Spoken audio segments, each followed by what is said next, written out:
The pastor's son's discipleship. Every Sunday afternoon, after the morning service at the church, the pastor and his 11-year-old son would go out into their town and hand out gospel tracts. This particular Sunday afternoon, as it came time for the pastor and his son to go to the streets with their tracts, it was very cold outside, as well as pouring rain. The boy bundled up in his warmest and driest clothes and said, "Okay, Dad, I'm ready." His pastor dad asked, "Ready for what?" "Dad, it's time we gather our tracts together and go out." Dad responds, "Son, it's very cold outside and it's pouring rain." The boy gives his dad a surprised look, asking, "But Dad, aren't people still going to hell, even though it's raining?" Dad answers, "Son, I am not going out in this weather." Despondently, the boy asks, "Dad, can I go, please?" His father hesitated for a moment, then said, "Son, you can go. Here are the tracts, be careful, son."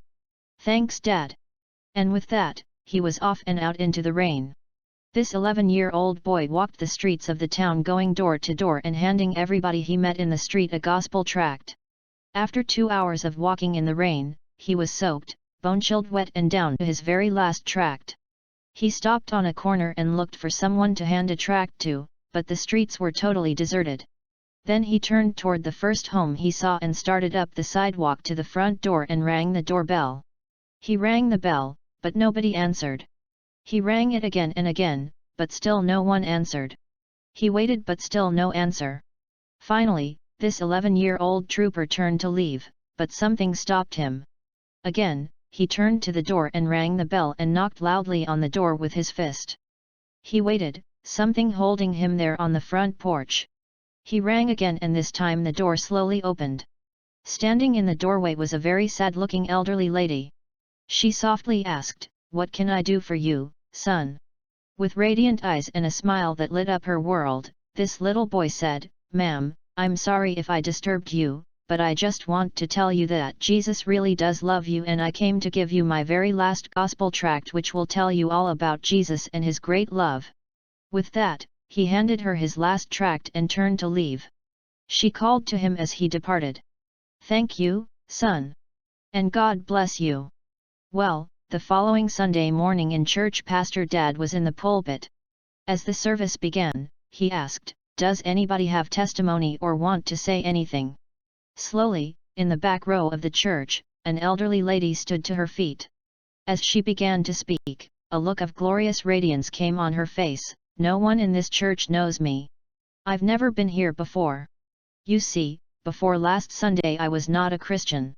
My husband passed on some time ago, leaving me totally alone in this world. Last Sunday, being a particularly cold and rainy day, I felt even more alone, and I came to the end of the line where I no longer had any hope or will to live.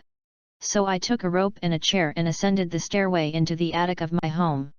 I fastened the rope securely to a rafter in the roof, then stood on the chair and fastened the other end of the rope around my neck.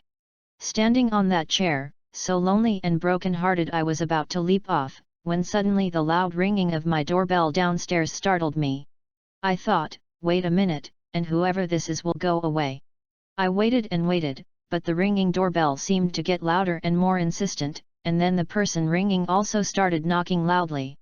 I thought to myself again, who on earth could this be? Nobody ever rings my bell or comes to see me. So I loosened the rope from my neck and started for the front door, all the while the bell rang louder and louder. When I opened the door and looked, I could hardly believe my eyes, for there on my front porch was the most radiant and angelic little boy I had ever seen in my life. His smile, oh, I could never describe it to you. The words that came from his mouth caused my heart, that had long been dead, to leap to life as he exclaimed with a cherub-like voice, "Ma'am, I just came to tell you that Jesus really does love you." Then he gave me this gospel tract that I now hold in my hand.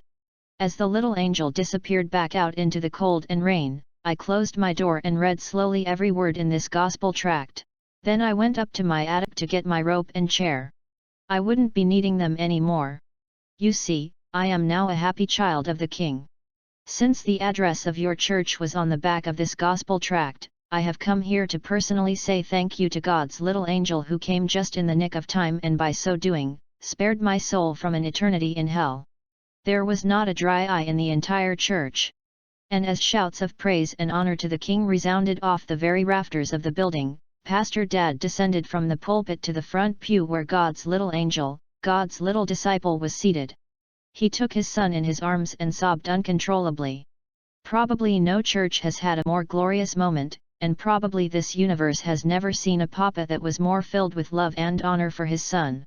Except for one. While the pastor's son made a dramatic save with his discipleship, that is not the usual result of discipleship. You might not think of yourself as a disciple, but you are. Your Christian attitudes, your Christian lifestyle sends a message to all those who surround you. Do you live your Christianity just on Sunday or on the other 6 days as well?